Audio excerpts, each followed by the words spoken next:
Hallelujah, hallelujah, hallelujah. Praise the Lord. Ojú ayọ̀ ló mọ́ mi lónìí o.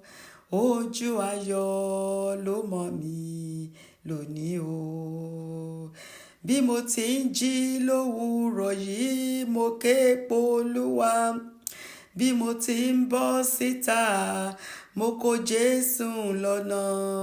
Ojú ayọ̀ ló mọ́ mi lónìí o. Ọba àwọn ọba, Olúwa àwọn olúwa, arúgbó ọjọ́, a dúpẹ́ fún ọjọ́ òní. Mo dúpẹ́ Olúwa tó ṣọ́ wa nínú ewu òru. O ò jẹ́ atojú orun dójú ikú. O ò jẹ́ atojú àládé kòtò. O ṣé olóore wa. Èyí lé ọjọ́ tí Olúwa dá. A fẹ́ pa àṣẹ fún ọjọ́ òní nítorí ọmọ aláṣẹ ni wá. Ìwé Job orí 28 ẹsẹ̀ 12 àti 13 sọ wípé ìwọ pàṣẹ fún òwúrọ̀ láti ọjọ́ rẹ wá. Ìwọ sì mú ìlà oòrùn mọ ipò rẹ̀, kí ó lè di òpin ilẹ̀ ayé mú, kí a lè gbọ̀n àwọn ènìyàn búburú kúrò nínú rẹ̀. Ìwé Job orí 22 ẹsẹ̀ 28 tún sọ pé ìwọ sì gbìmọ̀ ohun kan pẹ̀lú, yóò sì fi ìdí múlẹ̀ fún ọ. Ìmọ́lẹ̀ yóò sì mọ́ sípa ọ̀nà rẹ. A fẹ́ pàṣẹ fún ọjọ́ òní. Mo pàṣẹ, mo sì sọ àsọtẹ́lẹ̀. Ọjọ́ tí Olúwa dá ní ọjọ́ òní, èmi yóò máa yọ̀, inú mi yóò sì máa dùn nínú rẹ̀. A ti kọ̀wé rẹ̀, ẹ máa yọ̀ nínú Olúwa nígbà gbogbo. Mo sì tún wí, ẹ máa yọ̀. Ayọ̀ Olúwa òun ni agbára mi. Mo ń gbé ìgbé ayé àlàáfíà àti ayọ̀. Kò sí ohun tí yóò bí mi nínú lónìí. Mi ò ní kọsẹ̀ lórúkọ Jésù. Mo pàṣẹ, àkókò ìbànújẹ́ àti ìjákulẹ̀ ti parí. Mo ń rìn ní àkókò àṣeyọrí àti ọ̀pọ̀ àti ọlá. Bíbélì wípé ipa ọ̀nà mi dàbí títan ìmọ́lẹ̀ tí ó ń tàn síwájú àti síwájú títí di ọ̀sán gangan. Gbogbo àdáwọ́lé mi yóò yọrí sí rere. Ojú rere Ọlọ́run àti ti ènìyàn ó wà lórí ayé mi, ó wà lórí ayé àwọn ọmọ mi. Mo dàbí ọgbà olómi dáradára ní orúkọ Jésù. Èmi ò ní ṣaláì ní ohun tó dára. Ọ̀rọ̀ Ọlọ́run wípé àwọn ọmọ kìnìún á máa ṣe aláìní, ebi á sì máa pa wọ́n, ṣùgbọ́n àwọn tí ń wá Olúwa kì yóò ṣe aláìní ohun tó dára. Ọ̀rọ̀ Ọlọ́run wípé èmi kò tí ì rí kí a kọ olódodo sílẹ̀ tàbí kí irú ọmọ rẹ̀ kí ó máa ṣagbe oúnjẹ. Orí ni mí, mi ò kì í ṣe èrò. Mo wà lókè, mi ò kì í ṣe ẹni ilẹ̀. Mo ń jáde lọ lónìí. Ọwọ́ Ọlọ́run wà lórí mi àti gbogbo ẹbí mi. Ojú rere ń dúró dè mí níbi iṣẹ́ ní orúkọ Jésù. Mo pa àṣẹ, mo sì sọ àsọtẹ́lẹ̀. Ìbùkún ni ìjáde mi àti ìwọlé mi. Gbogbo àdáwọ́lé mi yóò yọrí sí rere. Nígbà tí ipa ọ̀nà àwọn ènìyàn bá lọ sílẹ̀, èmi wípé ìgbésókè ń bẹ fún mi. Olúwa Ọlọ́run mi yóò sọ mí di púpọ̀ nínú gbogbo iṣẹ́ ọwọ́ mi, àwọn ọmọ inú mi àti nínú èso ilẹ̀ mi. Ọgbọ́n Ọlọ́run ṣiṣẹ́ nínú mi. Mo pàṣẹ, àwọn olùrànlọ́wọ́ á wá mi rí ní orúkọ Jésù. Ọ̀rọ̀ Ọlọ́run wípé àwọn tí ó gbẹ́kẹ̀lé Olúwa yóò dàbí òkè Síónì tí a kò lè ṣí ní ìdí. Ẹnikẹ́ni kì yóò lè ṣí mi ní ìdí nítorí pé mo mọ Jésù Kristi. Olúwa, èmi jẹ́ ọ̀kan nínú àwọn tó tẹ̀dó sínú ayé. Mo pàṣẹ kí òpin kó dé bá wàhálà àti ìṣòro ayé mi. Nítorí Bíbélì wípé ta ni ìwọ òkè níwájú Sèrúbábẹ́lì? Òkè àgbà iná, àìní, ìjákulẹ̀, àìníṣẹ́, àìláyọ̀, àìlólùrànlọ́wọ́, àìlọ́kọ, àìláya. Ẹ paradà ní orúkọ Jésù Kristi. Ẹ kúrò nínú ayé mi. Mo sá wọnú ilé ìṣọ́ agbára orúkọ Olúwa, mo sì là. Èmi kì yóò fara gba ọfà tí ń fò lọ́sàn-án tàbí fún ìparun tí ń runi ní ọ̀sán gangan. Ẹgbẹ̀rún yóò ṣubú lé ẹ̀gbẹ́ mi àti ẹgbẹ̀rún lé apá ọ̀tún mi, ṣùgbọ́n kì yóò súnmọ́ ọ̀dọ̀ mi. búburú kan kì yóò ṣubú lù mí, bẹ́ẹ̀ ni àrùnkárùn kì yóò súnmọ́ ilé mi. Ọ̀rọ̀ Ọlọ́run ti mọ odi yí èmi àti ẹbí mi ká. Kò sí ohun ìjà tí a ṣe sí mi tí yóò ṣe nǹkan, àti gbogbo ahọ́n tí ó dìde sí mi ní ìdájọ́, òun ni mo dá lẹ́bi ní orúkọ Jésù. Mo pa àṣẹ, mo sì sọ àsọtẹ́lẹ̀, àní igi kígi tí bàbá mi ti ń bẹ lé ọ̀run kò gbìn, mo fàtu kúrò lára mi, mo fàtu kúrò nínú ayé mi ní orúkọ Jésù. Gbogbo igi tí kì í ṣe dídára, tí ó fi ara hàn bí àrùn, bí àìsàn, mo fàtu kúrò nínú ayé mi àti nínú ayé àwọn ọmọ mi ní orúkọ Jésù. Ọwọ́ Olúwa wà lé ara mi àti ẹbí mi. Hallelujah. Èmi àti àwọn ọmọ tí Olúwa ti fi fún mi, a wà fún àmì àti fún iṣẹ́ ìyanu. Èmi ò ní yàgàn, mi ò ní mọ bójú ọmọ ní orúkọ Jésù. Àwọn ọmọ mi yóò jẹ́ alágbára nínú ayé. Olúwa yóò bù sí àwọn ọmọ mi.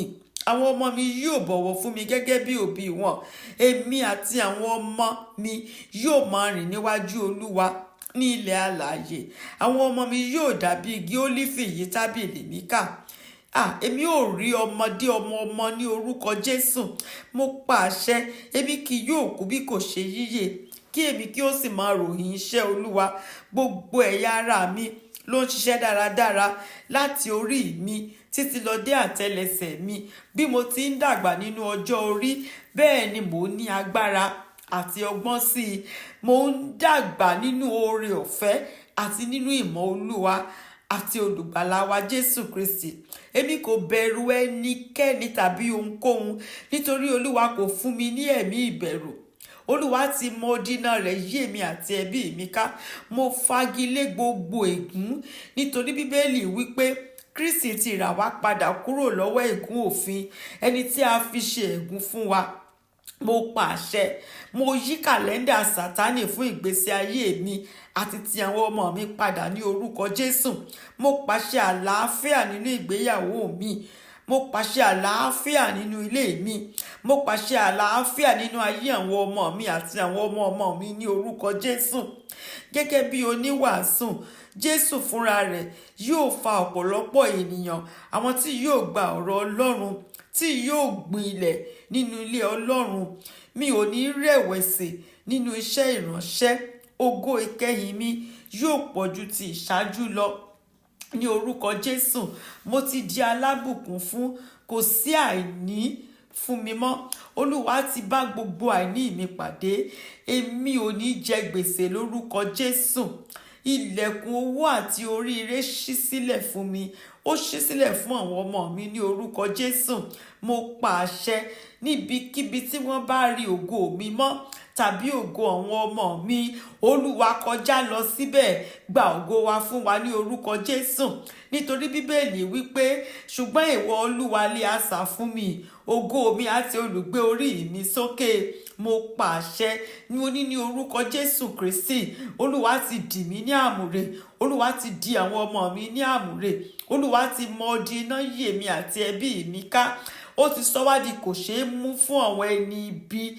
Àtòrí àti kọ̀wé rẹ̀, èmi yóò sì jẹ́ odi iná fún yín yíká. Mo wá pa àṣẹ ní orúkọ Jésù. Gbogbo agbára òkùnkùn tí wọ́n papọ̀ lórí ọ̀rọ̀ mi àti lórí àwọn ọmọ mi, Olúwa tú yín ká lẹ́ni lórúkọ Jésù. Nítorí Bíbélì wípé ẹ kó ara yín jọ, ẹ̀yin ènìyàn, a ó sì fọ́ yín ní túútúú. Ẹ sì fi etí sílẹ̀, gbogbo ẹ̀yin ará ilẹ̀ jíjìnà. Ẹ di ara yín lé àmùrè, a ó sì fọ́ yín túútúú. Ìyanu kó ṣẹlẹ̀ nínú ayé mi. Ìyanu kó ṣẹlẹ̀ nínú ayé àwọn ọmọ mi. Fèrèsé àǹfààní ńlá ó ti ṣí sílẹ̀ fún mi. Ó ti ṣílẹ̀ fún àwọn ọmọ mi. Mo pàṣẹ ojú rere Ọlọ́run àti ti ènìyàn, ìwòsàn, ìgbéga àti ìràpadà sínú ayé mi àti ti àwọn ọmọ mi ní orúkọ Jésù. Èyí ni àkókò oríire fún mi. Ẹnikẹ́ni kì yóò yí mi nípò padà. Ọlá àti ọrọ̀ ó ń gbé nínú ilé mi ní orúkọ Jésù mo rí ara mi àti gbogbo àwọn ará ilé mi, gbogbo ẹbí mi sí inú ẹ̀jẹ̀ Jésù Kristi. Mo pàṣẹ, kò sí ìfàsẹ́yìn fún wa mọ́ ní orúkọ Jésù. Kò sí ìfàsẹ́yìn fún wa mọ́ ní orúkọ Jésù. Mo ti di alábùkún fún, kò sí àìní. Olúwa ti bá gbogbo àìní mi pàdé ní orúkọ Jésù Kristi. Mi ò ní jẹ gbèsè lórúkọ Jésù Kristi. Fèrèsé àǹfààní ńlá ó ti ṣí sílẹ̀ fún ayé mi. Kí Olúwa kí ó bùsí fún gbogbo wa, kí ó sì pa wá mọ́. Kí Olúwa kí ó mú ojú rẹ̀ mọ́lẹ̀ sí wa lára, kí ó sì ṣàánú fún wa. Kí Olúwa kí ó máa bojú wò wá, kí ó sì máa fún wa ní àlàáfíà ní orúkọ Jésù Kristi. Ẹ bẹ̀rẹ̀ sí ní sọ àṣẹ sínú ayé àwọn ọmọ yín. Ẹ sọ ọ̀rọ̀ àṣẹ sínú ayé àwọn ọmọ ọmọ yín. Ẹ sọ ọ̀rọ̀ àṣẹ sórí iṣẹ́ yín, lórí owó, lórí iṣẹ́ ìránṣẹ́. Ká rántí àwọn aláìní, àwọn opó, àwọn aláìní baba. Kí Olúwa kí ó gbé aláàánú dìde fún wọn ní orúkọ Jésù Kristi. Olúwa, ẹ bẹ̀rẹ̀ sí ní fi prophecy, ẹ máa fi àsọtẹ́lẹ̀, ẹ máa fi pe àwọn olùrànlọ́wọ́ sínú ayé yín, sínú ayé àwọn ọmọ yín. Ẹ̀jẹ̀ Jésù Kristi ti fún wa ní ààyè sí agbára, ọrọ̀ àti ọlà. Fi àsọtẹ́lẹ̀ pe àwọn olùrànlọ́wọ́ wá sínú ayé rẹ àti sínú ayé àwọn ọmọ rẹ. Àwọn ẹlẹ́ṣẹ̀ yóò wá sọ́dọ̀ Jésù Kristi lónìí ní orúkọ Jésù. Ètò àti ète Ọlọ́run yóò wá sí ìmúṣẹ ní orúkọ Jésù. Olúwa ẹ ṣeun, Olúwa ẹ ṣeun, Olúwa ẹ ṣeun. A gbé ọ̀gá yìn ọ́ lógo ní orúkọ Jésù Kristi láti pa àṣẹ. Àmín. Ẹ káàárọ̀ o. Ọjọ́ òní á dára fún wa lórúkọ Jésù.